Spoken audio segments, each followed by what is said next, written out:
Boa noite, meus amados. Quero saudar a todos com a graça e a paz do Senhor Jesus. Amém? Meus amados irmãos, hoje é o nosso segundo dia da conferência e hoje nós estaremos já indo direto, né? Nós não teremos aquela abertura. Eu quero convidar os amados irmãos a se porem de pé. Nós vamos ter uma palavra de oração e logo após, então, o pastor Sacha já vai estar com a palavra dando continuidade. Pastor Tsilei, por favor, meu querido, nos dirija a Deus uma oração e na bênção do Senhor sobre as nossas vidas nesse momento.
Amém. Meus amados irmãos, nós distribuímos aí um bloquinho, que são para as anotações das perguntas. Então, no decorrer do curso, os irmãos que forem tendo as suas dúvidas, já anota a sua pergunta. Nós temos ali uma caixinha, no intervalo você vai colocar ali a sua pergunta, e no final a gente vai ter tudo por escrito, e aí vai facilitar a gente estar passando, né? É bom porque você não esquece, porque a gente, no decorrer do curso a gente lembra de alguma coisa e não anota e esquece, né? Então, vai estar fazendo isso. Queremos também estar informando aos irmãos, está sendo transmitida a conferência, né, via internet. Os nossos irmãos estarão colocando o endereço ali. Se depois você quiser rever, né, a cada conferência dessa, pode acessar e assistir. Também indicar para outras pessoas para terem assim tomar conhecimento. Bom, o pastor Sacha ontem já foi apresentado, os irmãos conheceram. Né, para os que não vieram ontem, vieram hoje, aí na apostila tem todas as informações a respeito dele, né, e se ele quiser aproveitar também. Mas eu creio que todo mundo que está aqui são os mesmos, né? Só tem o presbítero William, Roberval, meu cunhado, que também não estava ontem, né? Os demais todos estavam. Deus abençoe, meu querido. Boa noite, irmãos. Eu fiquei devendo ontem. Primeiro, esse aqui é um aviso que o meu antivírus vai expirar daqui 7 dias, é bom que eu não esqueça isso. Mas eu fiquei devendo ontem para os irmãos algumas fotos do pessoal lá de casa, fresquinhas, tiradas ontem. Esse é o nosso figura, o Pedro.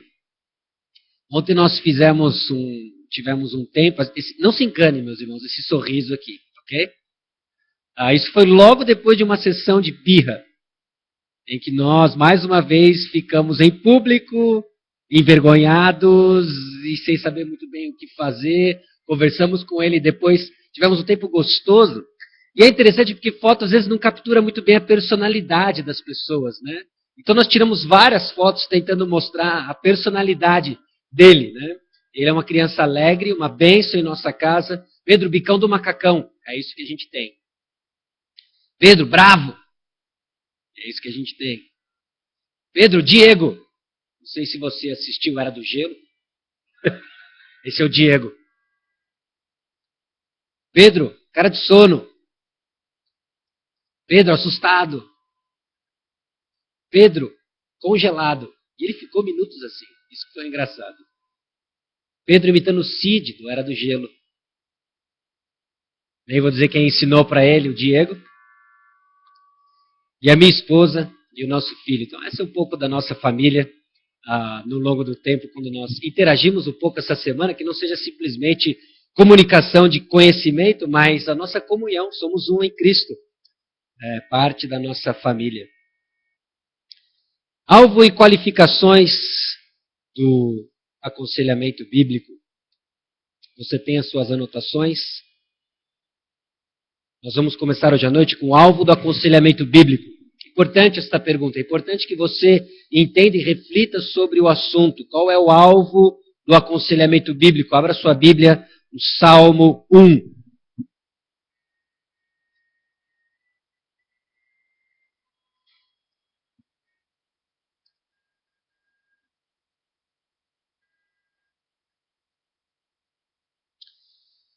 Se o alvo estiver errado, o resultado final também estará errado.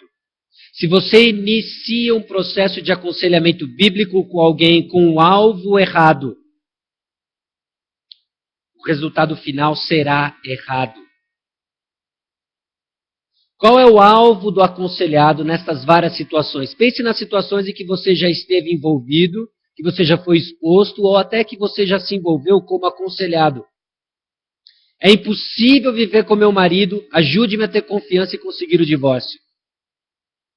Esse é o pedido de ajuda que uma irmã chega e compartilha com você. É impossível viver com meu marido, ajude-me a ter confiança e conseguir o divórcio. Qual é o alvo de uma declaração desse tipo?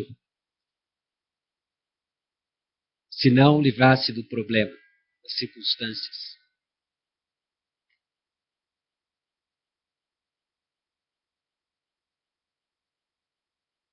Meu marido incrédulo é um verdadeiro malandro.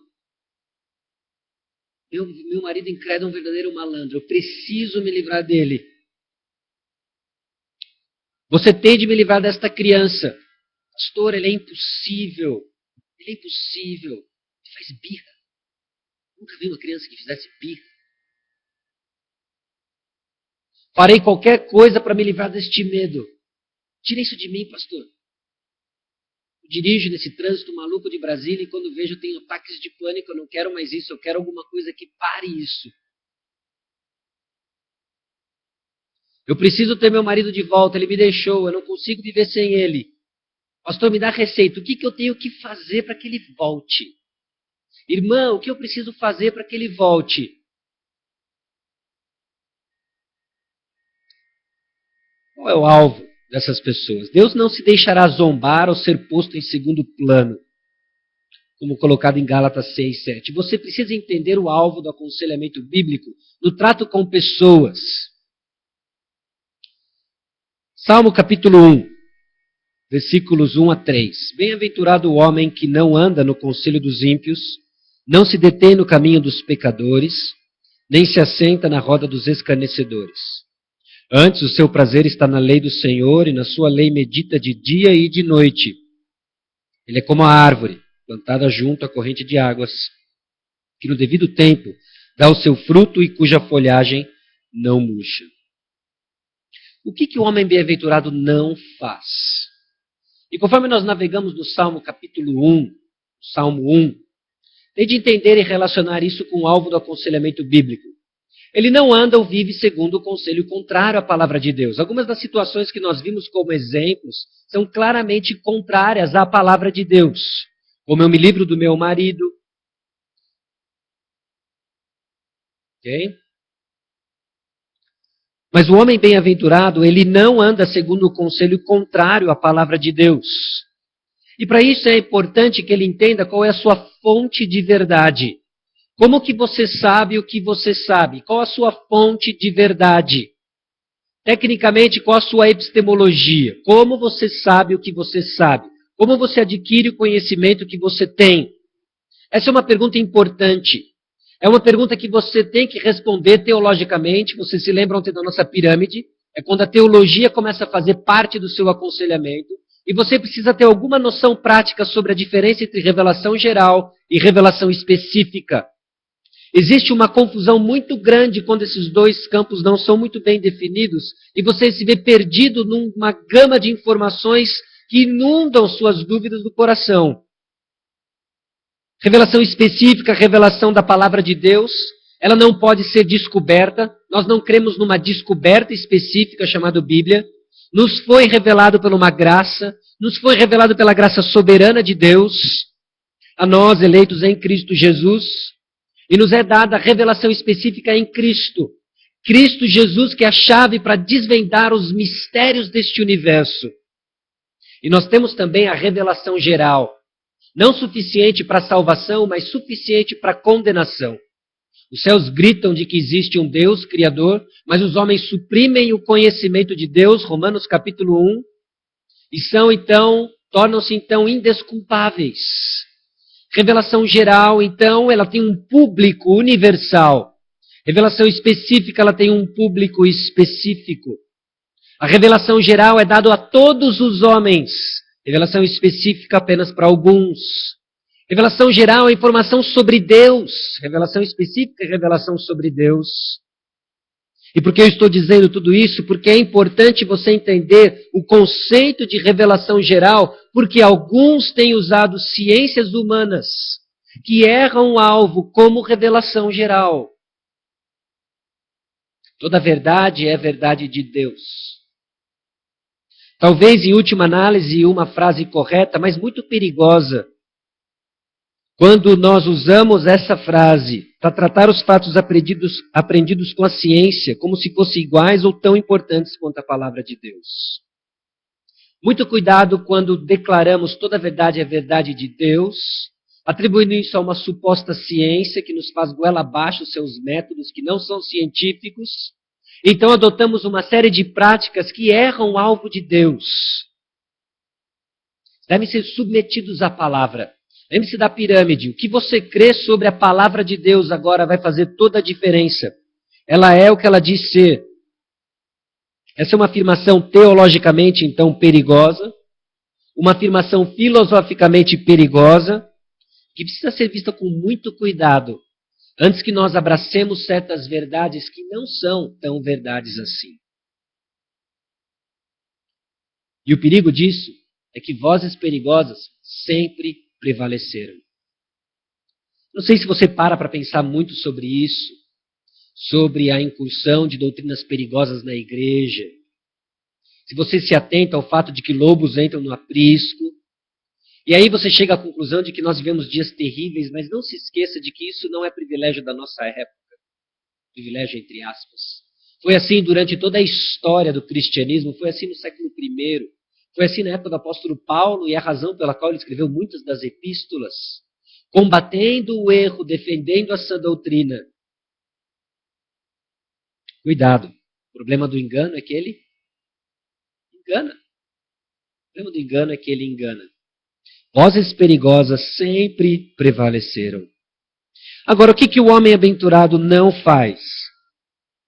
Ele também não se acostuma a essas filosofias vivendo com base nelas ou usando-as em seu aconselhamento.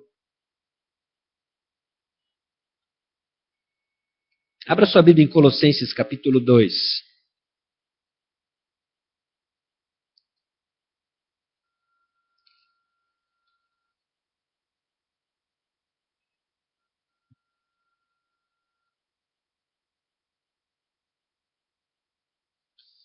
Capítulo 1. Veja o coração do apóstolo Paulo diante de uma ocasião em que heresias estavam entrando na igreja. E ele então escreve essa carta repleta de conteúdo cristológico, repleta de conteúdo sobre a pessoa de Cristo, e que não só informa os colossenses, como também combate heresias, deturpações da verdade. Gostaria, pois, que saibais quão grande luta venho mantendo por vós, pelos laodicenses, e por quantos não me viram face a face, para que os seus corações sejam confortados, vinculados juntamente em amor, e tenham toda a riqueza da forte convicção do entendimento, para compreenderem plenamente o mistério de Deus, Cristo, em quem todos os tesouros da sabedoria e do conhecimento estão ocultos. Assim digo, para que ninguém vos engane com raciocínios falazes. Pois, embora ausente quanto ao corpo, contudo em espírito estou convosco, alegrando-me e verificando a vossa boa ordem e a firmeza da vossa fé em Cristo. Ora, como recebestes a Cristo Jesus, o Senhor, assim andai nele, nele radicados e edificados e confirmados na fé, tal como fostes instruídos, crescendo em ações de graça. Cuidado que ninguém vos venha enredar com sua filosofia e vãs sutilezas, conforme a tradição dos homens, conforme os rudimentos do mundo, e não segundo Cristo. Porquanto nele habita corporalmente toda a plenitude da divindade, também nele estáis aperfeiçoados. Ele é o cabeça de todo o principado e potestade. Jesus Cristo é tudo. Nele se encontra o verdadeiro pulso de sabedoria. Nele estão ocultos os mistérios deste universo. Nele estão ocultos os tesouros que nós precisamos para uma vida sábia. Então, o homem bem-aventurado, ele não se acostuma a essas filosofias vivendo com base nelas, ou usando-as em seu aconselhamento. Mais de Cristo, mais de Cristo, mais de Cristo. O apóstolo Paulo não só pregava isso, como ele vivia, Colossenses capítulo 1, versículos 26 a 29. O mistério que estivera oculto dos séculos e das gerações, agora todavia se manifestou aos seus santos, aos quais Deus quis dar a conhecer qual seja a riqueza da glória deste mistério entre os gentios, isto é, Cristo em vós, a esperança da glória, o qual nós anunciamos, advertindo a todo homem, e ensinando a todo homem em toda a sabedoria, a fim de que apresentemos todo homem perfeito em Cristo. Para isso é que eu também me afadigo, esforçando-me o mais possível, segundo a sua eficácia que opera eficientemente em mim. Convicto de que Cristo é o tesouro da nossa sabedoria, Paulo se afadigava para apresentar às pessoas não um método simples, cru e frio, mas uma pessoa, a pessoa de Cristo Jesus. Meus irmãos, no seu ministério 1 a 1, no seu ministério de aconselhamento, no seu ministério de discipulado, você antes de tudo apresenta uma pessoa e essa pessoa é Cristo Jesus, Deus encarnado. Ele é a videira, sem mim nada podeis fazer. Eu sou o caminho, a verdade e a vida. Ninguém vem ao Pai senão por mim. Tenha isso firme em sua convicção, em sua mente. Você apresenta uma pessoa, você aponta uma pessoa, um redentor.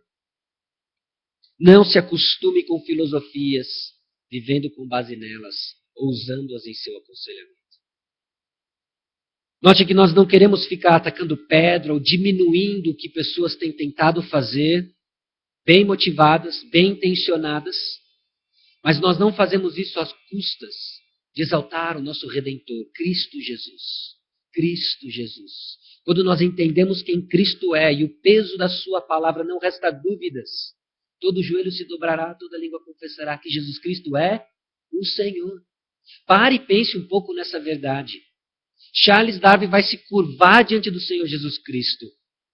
Homens que blasfemaram no decorrer da história vão reconhecer que Jesus Cristo é Senhor.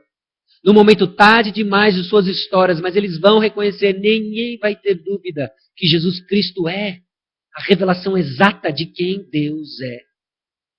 E nós temos disponível para nós essa sabedoria em Cristo Jesus. O que o homem bem-aventurado então faz? Diante daquilo que ele entende ser Cristo Jesus, diante do que ele entende ser a palavra de Deus, ele tem prazer na palavra. Salmo 1:2 diz isso, Salmo 112:1 diz isso, Salmo 119.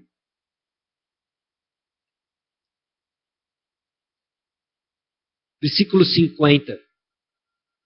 O que me consola na minha angústia é isto, que a tua palavra me vivifica. 71. Foi-me bom ter eu passado pela aflição, para que aprendesse os teus decretos. 92. Não fosse a tua lei ter sido o meu prazer, há muito já teria eu perecido na minha angústia. Nós deixamos de entender e viver que a palavra de Deus, ela é a fonte de prazer, ela é uma fonte de prazer. Está deleitando-se no Senhor por meio da tua palavra.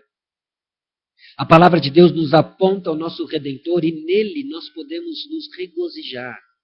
Alegrai-vos sempre no Senhor. O que Paulo dizia constantemente é o que sustentou o apóstolo Paulo em Atos capítulo 16, quando ele e Silas são espancados injustamente, porque pregaram a Cristo Jesus, eles são levados a uma prisão depois de serem espancados, amarrados no tronco, e à meia-noite, quando não conseguiam dormir, provavelmente por causa de tanta dor e desconforto que sentiam, eles cantavam e oravam. Alegre-se sempre no Senhor. Paulo reinterpretou sua vida com essas lentes. Cristo Jesus é Senhor. Então, o homem bem-aventurado, ele tem prazer na palavra, porque a palavra nos apresenta uma pessoa. Que pessoa? Jesus Cristo. Nossa salvação produz um desejo intenso pela palavra de Deus. Desejo esse que deve ser cultivado. E quando inexistente, é mais um sinal do pecado que ainda tem resquício em nós. Lutemos contra isso. Desejamos o certo. Temos que querer o certo. O homem bem-aventurado, ele lê, estuda e memoriza a palavra. Ele internaliza no seu coração a palavra. Ouve, lê, estuda e memoriza a palavra.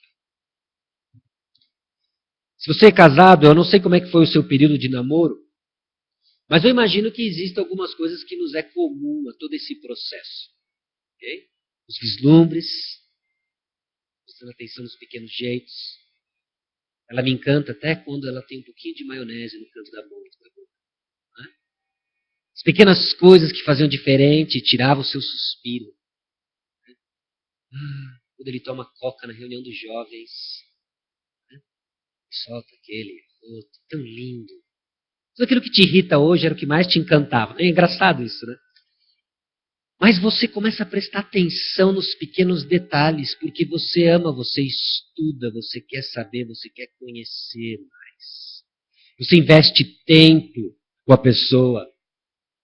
Na época que eu conheci minha esposa, eu mudei meus hábitos de estudo no seminário. Costumava estudar no quarto, fechado. De repente a biblioteca se tornou um lugar tão bacana. Porque lá ela podia estar, a gente podia estudar juntos. E o homem que tem prazer na palavra é porque ele ama o Senhor da palavra. É por isso que ele encontra o seu prazer na palavra. Ele quer entender o que o Deus da palavra diz para ele. Então ele ouve, lê, estuda e memoriza a palavra. O homem bem-aventurado, ele medita e busca aplicações para a sua vida diária. Corrija, por favor, as suas anotações, está igual ao PowerPoint.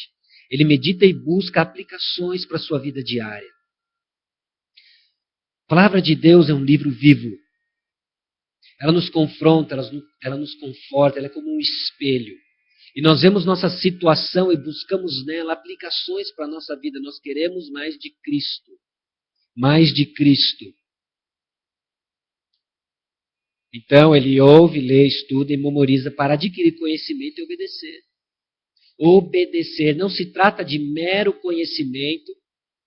Não se trata apenas de ter informação, de ganhar concursos bíblicos, mas obedecer.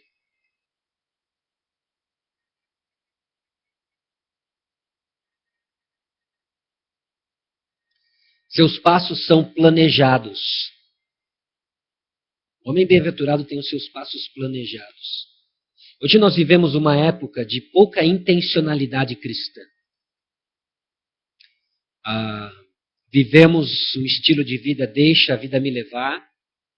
Somos levados de um lado para o outro, reacionários às coisas que nos acontecem. Não planejamos passos de crescimento. Reduzimos nosso planejamento a resoluções de ano novo que não passam do carnaval. Okay? E esquecemos de planejar crescimento, esquecemos de investir tempo do Senhor. E todos os cristãos bem-sucedidos foram bem-sucedidos, antes de tudo, no seu planejamento. Eles planejaram crescer do Senhor. Eles submeteram o seu corpo à escravidão para ganhar a Cristo Jesus. O homem bem-aventurado, ele tem os seus passos planejados. Ele é intencional no que ele faz. O homem bem-aventurado caminha na palavra. Salmo 119, versículos 9 e 11. De que maneira poderá o jovem guardar puro o seu caminho? Observando segundo a tua palavra. Guarda no coração as tuas palavras para não pecar contra ti. A palavra de Deus se torna a sua fonte de esperança. Ela contém as palavras do nosso Salvador. Filipenses 2,15.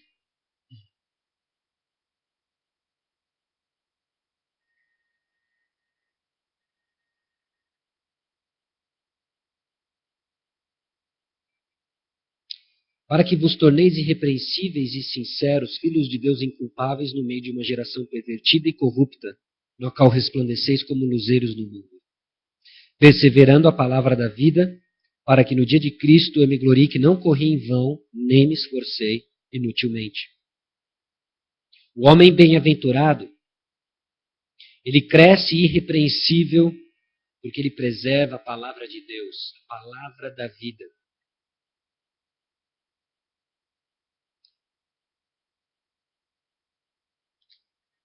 Vamos para Romanos 8, 28 e 29. Esses dois versículos eles vão aparecer mais para frente em outros contextos, mas é interessante já darmos uma rápida olhada no que diz isso, tendo à luz o nosso alvo, esse homem bem-aventurado.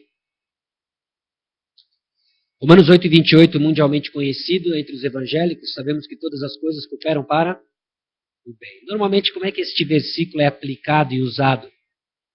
O irmãozinho triste no primeiro banco da congregação, está muito triste, ele foi demitido do emprego que era a fonte principal da provisão da sua família.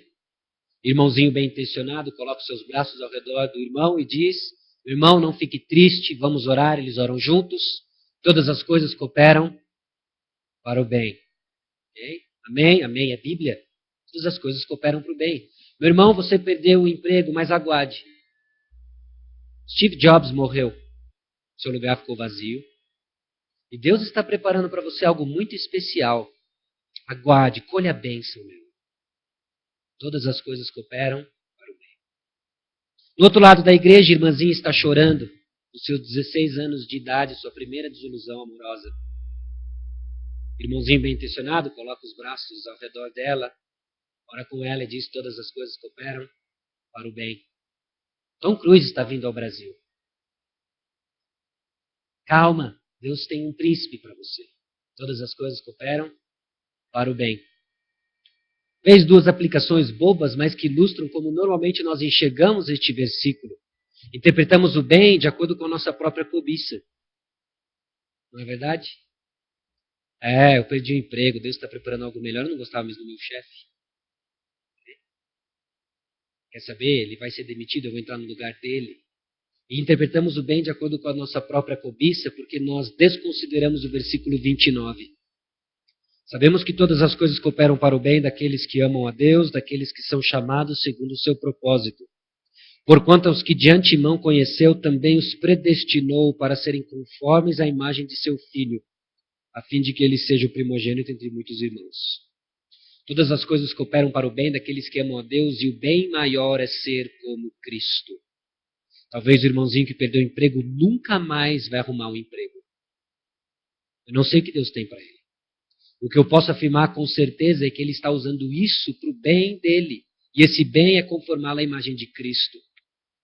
Ele nunca vai aprender dependência se não for na adversidade. Ele nunca vai crescer num caráter transformado, evidenciando o fruto do Espírito, se não for no meio da adversidade. Aliás, todo fruto do Espírito só é evidenciado na adversidade.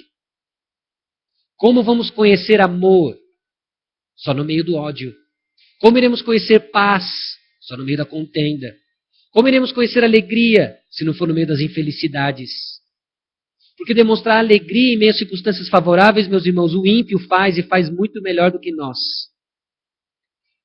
Mas mostrar alegria em meio a circunstâncias extremamente desfavoráveis, isso é fruto do Espírito. E é para isso que nós somos chamados. Versículo 29, então, nos ajuda a entender o que é esse bem. Deus está usando a primeira desilusão da nossa jovem aqui. Deus está usando a desilusão no emprego deste rapaz aqui, para conformá-los à imagem de Jesus Cristo, porque isso é o melhor que pode acontecer para nós. Ser parecido com Cristo é o nosso bem maior. Deveria ser para nós motivo do que foi no passado orgulho santo. Sermos conhecidos por cristãos. Sim, somos como nosso Salvador. E Deus então está pronto, Deus está disposto a soberanamente, sabiamente e amorosamente sacrificar nossa felicidade temporal e terrena para produzir em nós gozo eterno e celestial. Esse é o Deus que nós servimos, um Deus de amor. O que ele faz é porque ele nos ama. Faz bem. E se você não está convencido ainda disso, pense naquele rapazinho que eu te mostrei ali. E ele está na sala de casa com uma tesoura na mão. E ele está muito feliz brincando com a tesoura na mão. E eu olho para ele e vejo ele feliz brincando com a tesoura na mão. E porque ele está tão feliz brincando com a tesoura na mão, eu deixo ele com a tesoura na mão. Ok? Que pai insensato. Que tolo. Que não enxerga um palmo na frente do seu nariz. Ninguém em sã consciência deixaria uma criança de 2 anos e 9 meses com uma tesoura na mão. E eu vou tirar a tesoura. E ele vai chorar porque eu tirei a tesoura. E ainda assim é porque eu o amo que eu tirei a tesoura. Ele vai espernear porque eu tirei a tesoura. Ele vai falar que eu sou feio porque eu tirei a tesoura. Ele vai ser disciplinado porque eu tirei a tesoura. Ele me chamou de feio. E eu faço tudo isso porque eu o amo. É lógico que isso é uma ilustração falha e limitada, mas esse é o amor do Pai por nós. Que ministra provações tirando tesouras da nossa mão. Que ministra provações sabiamente e amorosamente para produzir em nós o caráter de Cristo. Esse é o homem bem-aventurado quando ele compreende o plano de Deus, aceita o plano de Deus e cresce no plano de Deus. O que é então essa bem-aventurança? Bom, o que ela não é, com certeza, é a ausência de tempestades ou problemas da vida. O cristianismo nunca foi, nunca vai ser a garantia de ausência de tribulações. Essa não é a fé que nós abraçamos, essa não é a fé da palavra de Deus. E isso é visto como nós temos medo de viver fora da vontade de Deus. Jovens lutam para viver dentro da vontade de Deus. Já reparou isso? Se você reúne um grupo de jovens solteiros, eles querem a vontade de Deus para o casamento. E o que eles querem dizer com isso? Eu preciso conhecer a vontade de Deus para o meu casamento, porque essa é a garantia de que eu não vou ser infeliz no meu casamento. Ou eu preciso conhecer a vontade de Deus para a minha vida profissional, porque se eu escolher a carreira errada, Deus vai me punir com baixos salários, instabilidade no meu emprego. Como se conhecer a vontade de Deus fosse garantia de ausência de tribulações no futuro. Mas, meus irmãos, isso é tão incoerente com a nossa fé. Quando paramos e pensamos no apóstolo Paulo, ele viveu a vontade do Senhor. Pare e pense em Pedro, Tiago, João. Todos tiveram um final de martírio. No centro da vontade de Deus. Jesus, seja feita a tua vontade, não a minha. Ele terminou aonde? Numa cruz. Então, se você luta para conhecer a vontade de Deus porque você tem medo de provações futuras, vamos parar agora com isso e saber nós vamos sofrer no futuro. Na mão de um Deus soberano, sábio e amoroso. Essa é a nossa esperança. Não é um sofrimento sem esperança. No mundo tereis aflições, mas tendes bom ânimo, eu venci o mundo. Não é um masoquismo cego, mas é realidade cheia de esperança de que Deus está trabalhando em nós. Então essa bem-aventurança com certeza não é ausência de tempestades ou problemas na vida. Obediência não significa a garantia de uma vida tranquila.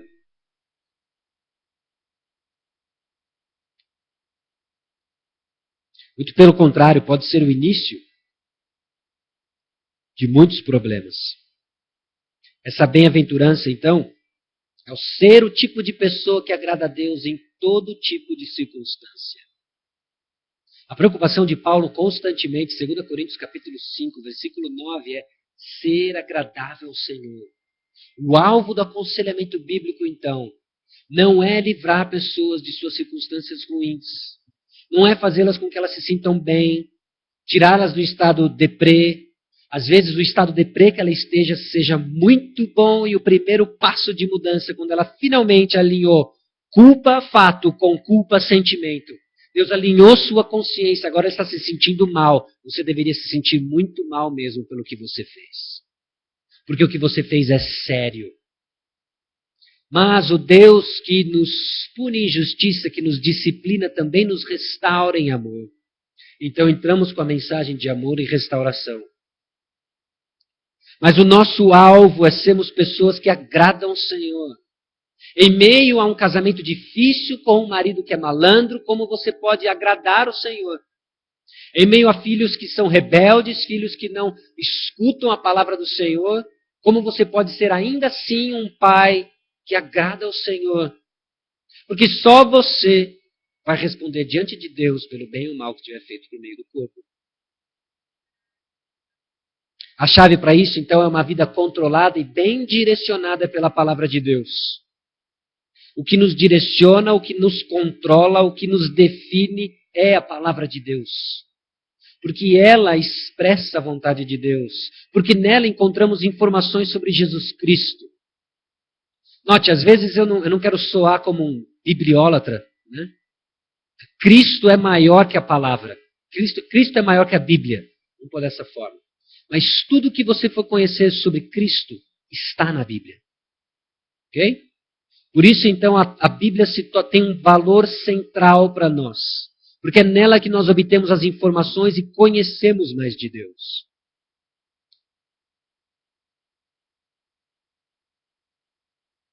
Essa bem-aventurança, então, ela produz estabilidade em meio às tempestades da vida e não uma ausência de tempestades. Vamos para Mateus capítulo 7.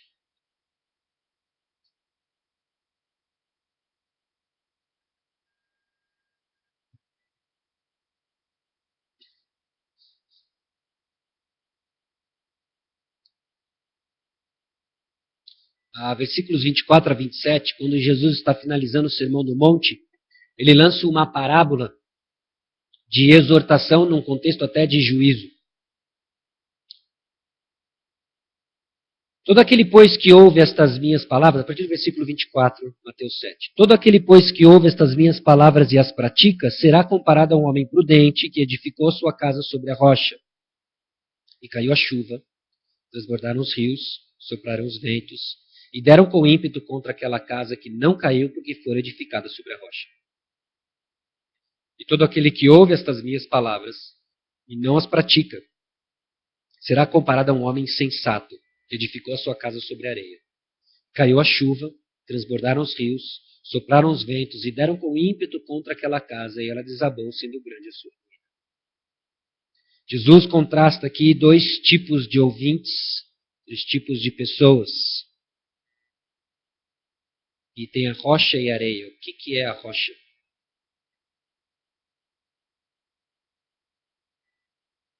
O que é?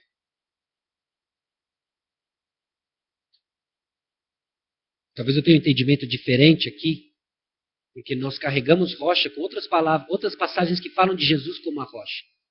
Mas note aqui que Jesus faz um contraste interessante. A rocha é prática. A rocha é a prática da palavra. Todo aquele, pois, que ouve estas minhas palavras e as pratica, será comparado a um homem prudente que edificou a sua casa sobre a rocha. Sim, Cristo é a rocha, é a pedra angular. Mas aqui, quando Jesus faz esse contraste, as pessoas tinham que entender que essa rocha, ela é esse firme fundamento daqueles que ouvem e praticam. Não só daqueles que ouvem, mas que praticam. Porque aqueles que edificaram sobre a areia, eles ouviram, mas não praticaram. E às vezes, domingo após domingo, nós ouvimos os sermões, nós ouvimos a escola bíblica dominical, nós participamos de estudo bíblico semanal e ainda assim nossa casa está sobre areia. Porque o que Jesus faz a distinção aqui é ouvir e praticar, senão a casa cai. E nas provas, quando a casa cai em meio às provações, ele nos dá a oportunidade de enxergarmos nosso próprio alicerce. O que você tem negligenciado? O que você tem negligenciado? Você diz amém ao pastor, não é o suficiente. É amém para o pastor e prática na segunda-feira. Aquilo que você escuta semanalmente deve impactar sua vida de segunda a segunda. E Jesus coloca isso num exemplo vívido e forte,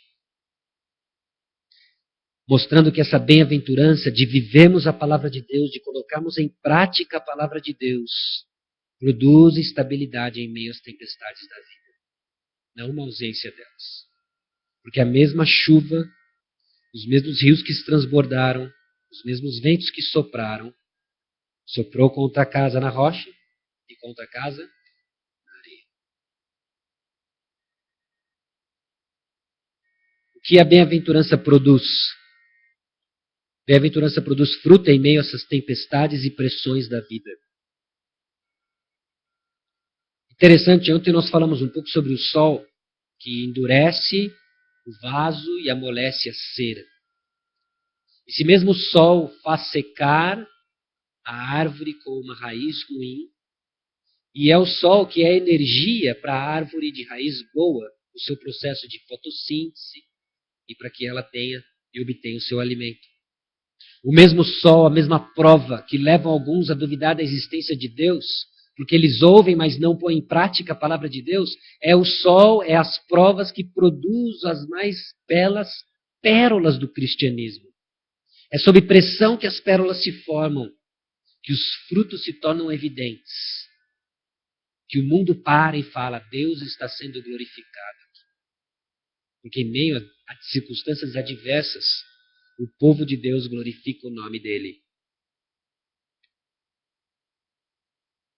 O alvo, então, do aconselhamento não é remover as tempestades e tribulações da vida.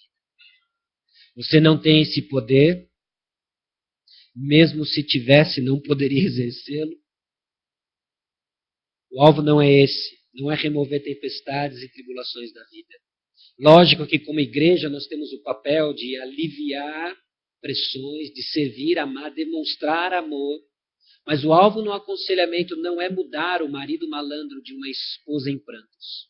Você não tem esse poder, não pode fazer isso. E a única pessoa que está diante de você é uma esposa em prantos que precisa aprender a agradar o Senhor em meio a difíceis circunstâncias que Deus lhe concedeu. O alvo, então, é buscar agradar a Deus em todas as suas respostas para todos os problemas da vida. 2 Coríntios capítulo 5.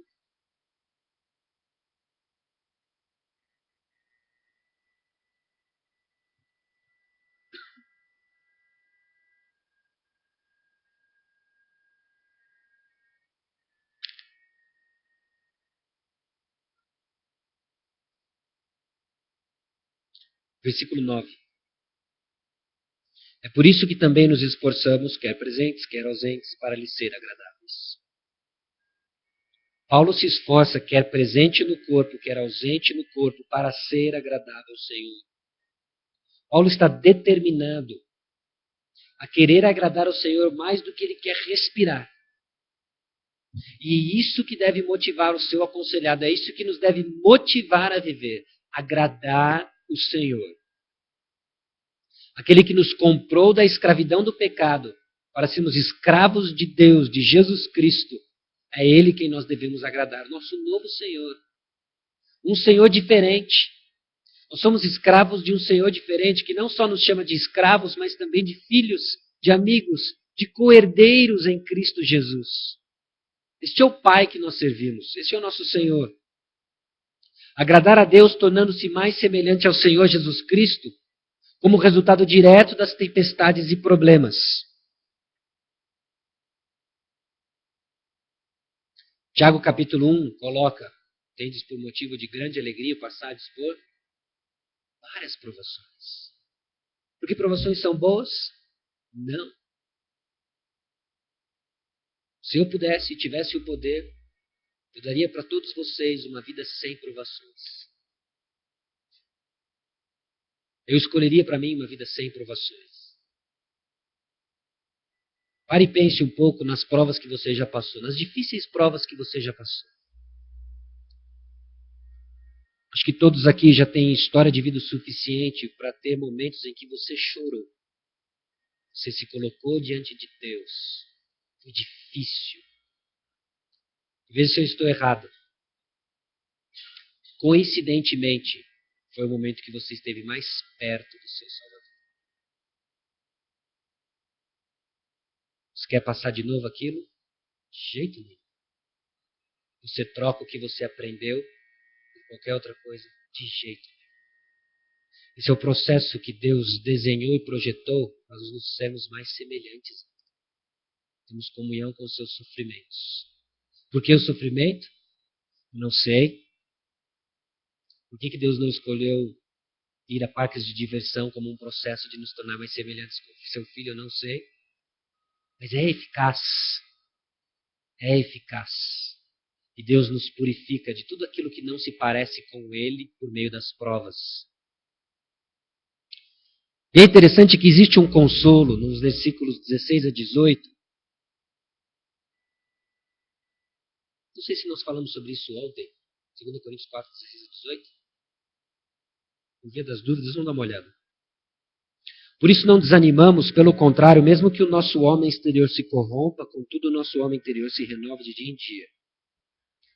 Porque a nossa leve e momentânea tribulação produz para nós eterno peso de glória, acima de toda comparação.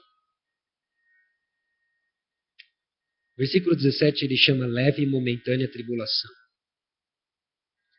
Note que nós estamos falando aqui de uma igreja do primeiro século, debaixo de severa perseguição, que cristãos talvez eram entregues à arena dos leões, alguns queimados como tocha viva.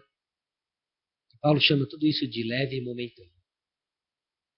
Ele não está sendo sádico, ele não está sendo irônico, cético, cínico, mas ele chama de leve e momentâneo porque agora ele vai colocar em comparação algo que, quando os dois são contrastados, faz com que nossas provas sejam leves e momentâneas. Produz para nós eterno peso de glória acima de toda comparação, não atentando nós nas coisas que se veem, mas nas que se não veem, porque as que se veem são temporais e as que se não veem são eternas. Deus nunca minimiza o sofrimento dos seus filhos. Mas Ele apresenta para nós uma esperança maior. Que quando nós atentamos bem para essa esperança que nos aguarda, que é celestial e eterna, faz com que as provas desta vida, por mais regada de lágrimas que elas sejam leves e momentâneas. Meus irmãos, não somos daqui. Estamos peregrinando em terra estranha. Nossa pátria é os céus. E o alvo do aconselhamento bíblico tem que estar regrado com essa realidade. Ou senão nós estamos entrando num barco furado da reforma comportamental, que não produz consolo e não dá esperança. O alvo então é agradar a Deus, tornando-se mais semelhante ao Senhor Jesus Cristo. O alvo então é ser controlado pela palavra de Deus, o que a Bíblia diz, o que Deus ensina. O alvo é seguir o exemplo de Jesus. 1 João 2,6 diz assim: aqueles que dizem estar nele devem andar como ele andou. Nós andamos em Cristo Jesus. O alvo é não desprezar Romanos 14, 12.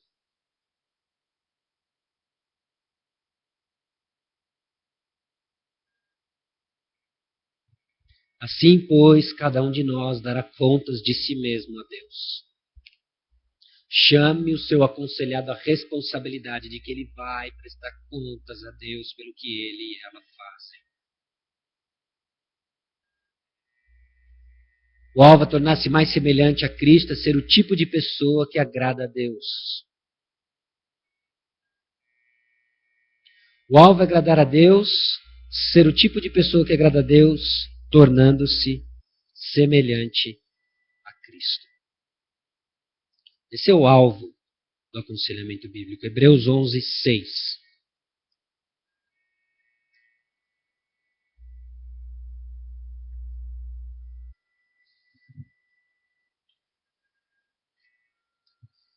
De fato, sem fé é impossível agradar a Deus, porquanto é necessário que aquele que se aproxima de Deus creia que Ele existe e que se torna galardoador dos que o buscam.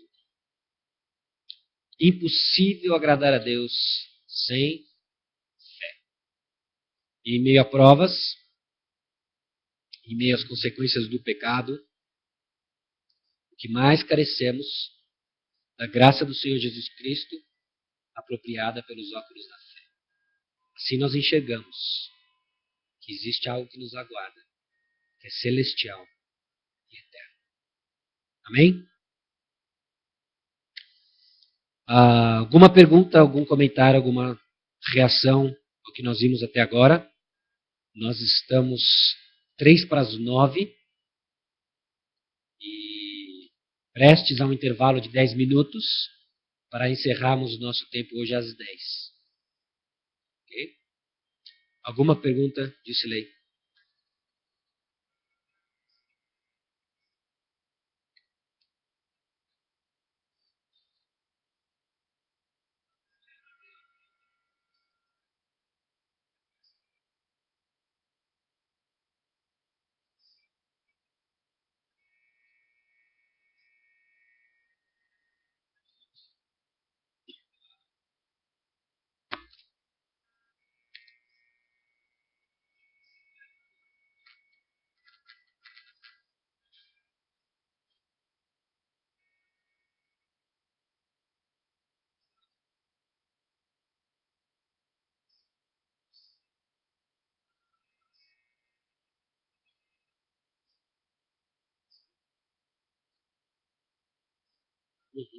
Uma birra.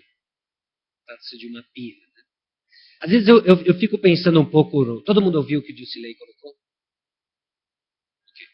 Às vezes eu fico pensando um pouco sobre isso, né, com relação aos mártires que existem na nossa igreja, entre aspas. Né?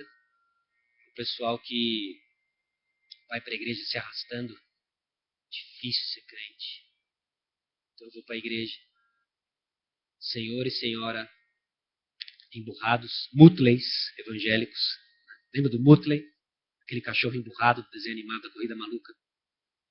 Então eles sentam, às vezes no primeiro banco da igreja, com aquela cara amarrada, eles estão sofrendo pelo Senhor. E eles estão... E é difícil, muito difícil. É difícil. Não é a cruz que nós carregamos todos os dias? Então nós carregamos... E parece que tem alguma coisa estranha com relação a isso. Deixa eu tentar dar um exemplo para você. Lá em São Paulo, no estado de São Paulo, tem um time pequeno, Corinthians, e é um time que sonha com alguns títulos que ainda não tem. Eles têm campeonatos regionais, mas não têm títulos continentais. Eles sonham com esses títulos. E eu fico imaginando aquela torcida fiel, né, diante de um televisor, né, talvez vestindo a camisa do Corinthians, assistindo a final, uma suposta final da Libertadores contra o glorioso, indestrutível São Paulo Futebol Clube. Então começa o jogo. 5 minutos, 1-0 Corinthians. E os corintianos todos estão quietos, emburrados. 2-0 Corinthians, 20 minutos depois. 3-0, termina-se o jogo 7-0. E eles vão comemorar. Porque eles são corintianos. Aliás, tem que comemorar, né? A gente não é corintiano. Tem que ficar feliz. Irra. Uma cena pitoresca que não cabe na nossa cabeça. Você já viu alguém torcendo por um time? Ele é fanático por aquilo. Ele vibra por aquilo. Ele está devoto àquilo. Então, qualquer tipo de manifestação positiva no jogo, qualquer coisa que acontece positiva no jogo, que vai trazer para ele um resultado, ele vibra com aquilo, ele está de coração entregue àquilo. Ele não veste a camisa porque ele é corintiano e tem que vestir, mas é porque ele já vestiu a camisa de coração. Sem camisa ou não, ele é corintiano e ele é fanático, ele vai arrumar alguma coisa alvinegro para rodar. E muitas vezes a gente vive um cristianismo totalmente desconexo às nossas palavras de amor. Eu amo o Senhor Jesus. E celebrai, celebrai. E aí esse cristianismo que é um martírio, não cabe em 1 João 5,3, que diz, porque este é o amor de Deus, que guardemos os seus mandamentos. Ora, os seus mandamentos não são penosos. Concilia para mim negar a si mesmo todos os dias, carregar a sua cruz com mandamentos que não são penosos. E muita gente está passando por grandes provas que Deus tirou de mim o brinquedo que eu mais amava e que eu tinha, na verdade, ele no lugar de Deus. Aí Deus tira e não é prova, é pirraça. Pirra. Num certo sentido, torna-se uma provação também que Deus usa esse processo de disciplina para nos purificar e nos chamar a atenção. Mas muito porque nós ainda não temos corações devotos ao Senhor, nós somos criativos para colocar qualquer coisa no lugar de Deus. Então eu vejo que às vezes falta isso, né? O ministério de um pastor chamado John Piper tem resgatado muito disso, de termos corações inflamados e apaixonados pelo Senhor. Porque a gente se conteve, a gente se contenta com um cristianismo frio, totalmente desprovido de qualquer paixão, porque nós somos carrancudos de Cristo. Né? E eu não sei, né? Eu sei o que a minha esposa iria pensar de mim se eu voltar para estar com ela na segunda-feira, depois de uma semana longe, e sentasse diante dela emburrado e falasse assim, o tempo é seu. O que você quer saber da viagem? Esposa, qual vai ser a reação dela, esposas que estão aqui presentes? Pode voltar. Vai lá com o pessoal de Brasília, vai. Okay? Porque isso não é uma demonstração de amor, mas para Deus é aceitável, né? Para Deus é aceitável ouvirmos sua palavra domingo após domingo. Deu, né? A gente tem brasileirão? Ou qualquer outra coisa que você for fazer no domingo que não seja relacionado com o Senhor. E aí Deus, olhando para isso, porque Ele nos ama tanto, sendo nós ainda pecadores, sendo nós ainda fazendo pirraça, eles estão com a tesoura na mão e eu vou ter que tirar a tesoura. Ele tira a tesoura. Aí nós, que vida difícil, essa vida de ser crente, né? Jovem rico advogado, né? Que só enxergou que iria perder, nunca enxergou que ele iria ganhar. Esse foi o problema dele, né? Vai, vende tudo que tem, ele foi embora triste. Por que ele foi embora triste? Ele tinha muitas coisas, mas ele não viu o que ele ia ganhar. E nós ficamos segurando a tesoura, nós abraçamos essa tesoura que é perigosa e deixamos de ver o que nós vamos ganhar. Nós vamos ganhar Cristo. É o que nós vamos ganhar. E se o nosso coração não palpita para isso, nós precisamos começar a orar para ter esse coração. Porque é Ele quem dá o querer, é Ele quem dá o desejo, é Ele quem dá o realizar. E começamos então a orar, certo? Ok? Eu não sei se aí tem alguma resposta à pergunta. Tem? Respondeu outra coisa?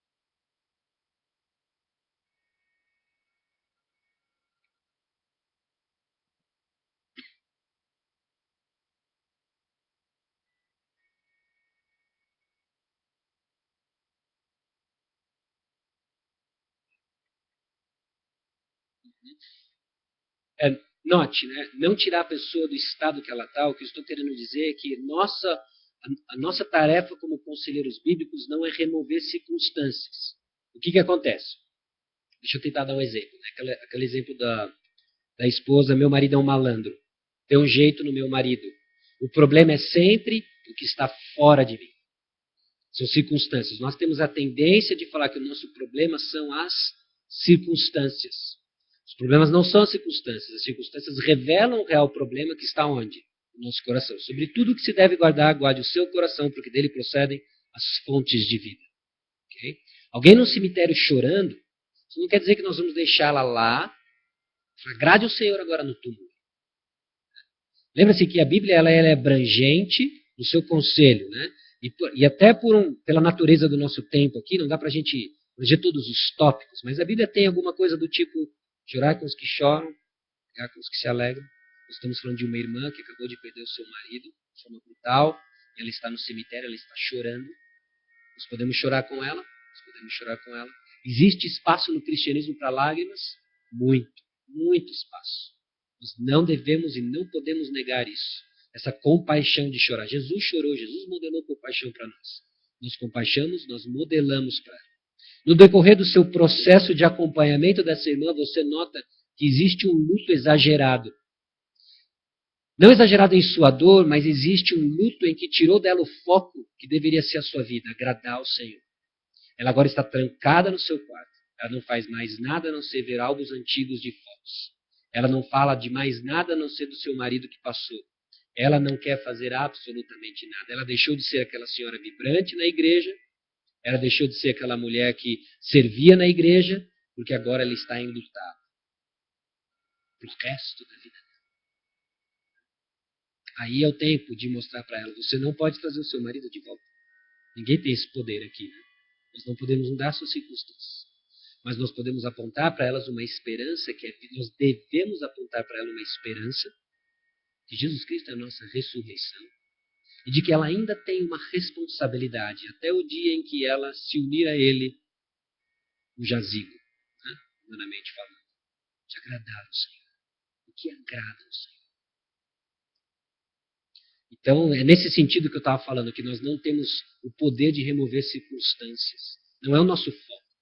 As circunstâncias são importantes para que você entenda o que está se passando naquele coração, ainda de forma limitada, né? Mas nós não podemos alterar circunstâncias, nós não temos esse poder. O que nós podemos é apontar para as pessoas um Redentor que transforma corações. Ok? Chega lá, fala.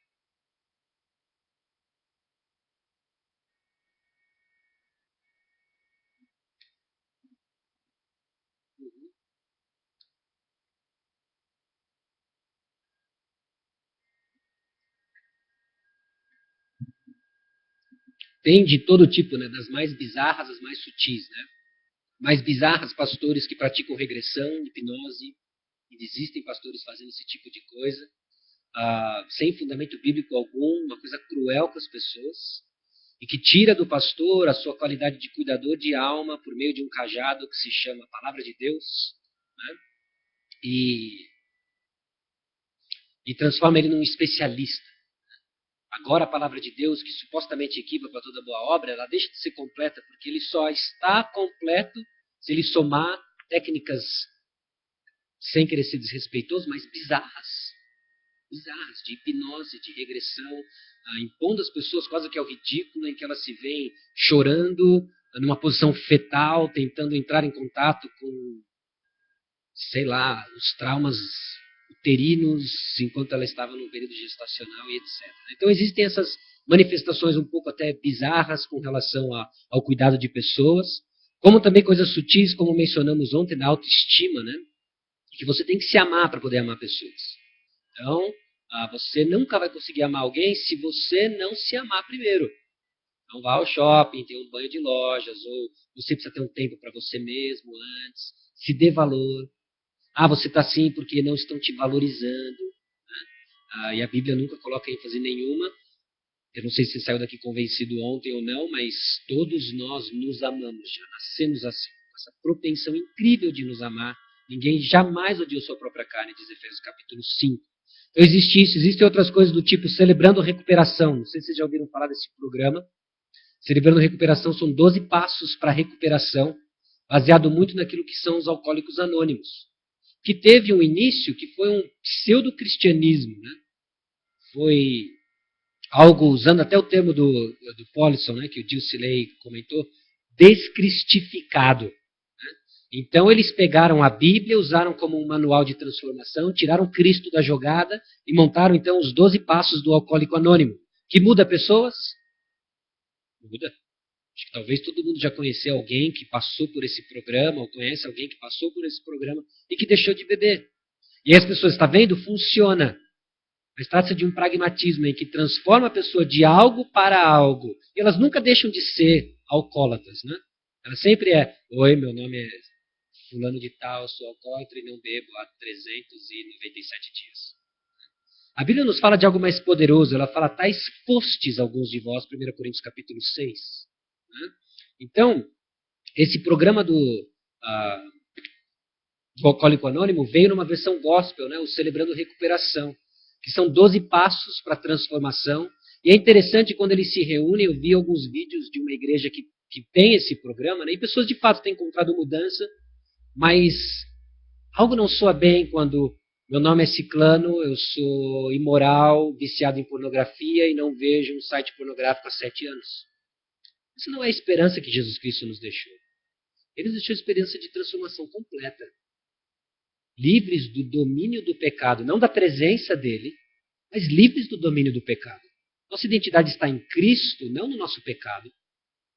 Então, algumas coisas que são um pouco mais sutis, que acabam entrando na igreja, a gente tem que estar com o olho atento para isso. Né? E a melhor forma de nos blindarmos com isso é estarmos saturados da verdade. Eu nem diria que seria conheça profundamente cada um desses programas e tal. Você até vai ficar mal de tanto ler esse negócio. Vai te dando um... Eu não sei, quando eu fui exposto a esse tipo de coisa, nossa, você tomou um banho quase. Né? Mas seja saturado com Cristo Jesus, a palavra dele, o que ela quer dizer, o que ela comunica. E isso nos blinda contra essas coisas. Né? Então, tá aí alguns exemplos, né, de situações que vão entrando na igreja, né? A teologia da prosperidade, que tem as suas implicações de aconselhamento também. Uma vez eu estava assistindo a televisão e assisti um programa da Universal e aquilo me indignou de tal forma que me moveu ao telefone ligar de fato para o telefone que estava lá, né? E é impressionante, eles têm um método de coerção, né, para levar você a entender que todos os seus problemas são fruto de não ir à igreja. Qual igreja? Deles. E de não depositar algo ali no gasofilácio deles. Né? Aí sim a sua vida vai melhorar. Né? Então até isso é um sistema de ajuda, um bizarro também, né? Mas que não leva em consideração uma teologia bíblica sobre provas, né? Sua sofrimentologia tem que estar calcada na palavra de Deus. Okay?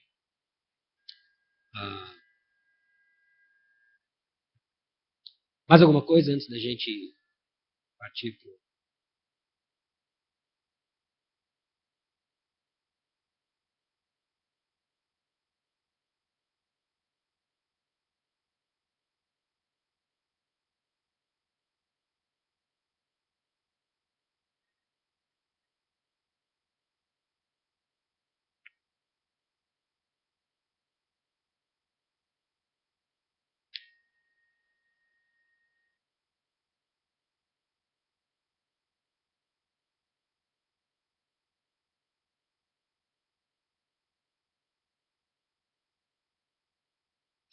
Eu teria muito cuidado com isso, né? Porque... E até quando a gente fala de psicologia, né? Eu não sei se eu tenho sido feliz nisso, né? Mas de evitar o termo psicologia, porque é um termo muito abrangente. Às vezes envolve muitas coisas, né? Talvez você tenha lido, sei lá, um estudo sobre os efeitos da falta de sono feito por um psicólogo e teve observações pertinentes. Você fala assim, como assim isso? Qual o problema com isso? Então é um campo muito abrangente, né? Vamos chamar de teorias seculares, né? Teorias antropocêntricas, centradas no homem, e que tentam fazer aquilo que a Bíblia diz que vai fazer. Qual que seria um problema, por exemplo, que eu vejo com relação ao uso da psicologia no diagnóstico? Ela vai fazer algumas observações pertinentes? Vai. Mas nenhuma observação vai ser livre de qualquer tipo de interpretação e pressupostos não bíblicos. Então, muitas vezes a pessoa vem, ela faz observações sobre o toque, né? Por exemplo que você usou, né, de toque, esse transtorno obsessivo compulsivo, e aí ela vai fazer também interpretações sobre isso, e o que ela vai observar sobre aquilo já é viesado pelo que ela acredita ser as causas. Então ela vai ter uma grande ênfase no passado da pessoa, e como era o temperamento dos avós, né? Temperamento, chama outra palavra também muito complicada, e porque as observações dela são viesadas pelo que ela acredita ser a causa. As nossas observações são diferentes. Nossas observações partem de um pressuposto em que a fonte do problema está onde? No pecado, no coração do homem. Então as nossas observações já vão ser diferentes. Talvez seja importante eu conhecer a história familiar da pessoa, por favor, acesse a história familiar da pessoa. Mas onde você vai passar mais tempo? Em como ela reage às situações. Quais são os hábitos dela? Se ela é da sua igreja ainda, glória a Deus, porque você observa ela em diversos momentos e circunstâncias no corpo, como ela reage às circunstâncias, né? Então, toda observação não é livre de interpretação. E a gente tem que tomar muito cuidado com isso também, né?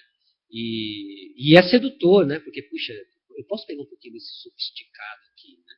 Sendo que a Bíblia, se a gente for se esmerar nela, ela vai nos dar tudo isso e muito mais. Então, para que trocar o certo e completo pelo incerto que pode contribuir um pouco? Ok? Intervalo. Se o corpo pede um cafezinho, uma água, um banheirinho. Então vamos ter um intervalo de 10 minutos, depois nós voltamos para as qualificações do conselheiro bíblico.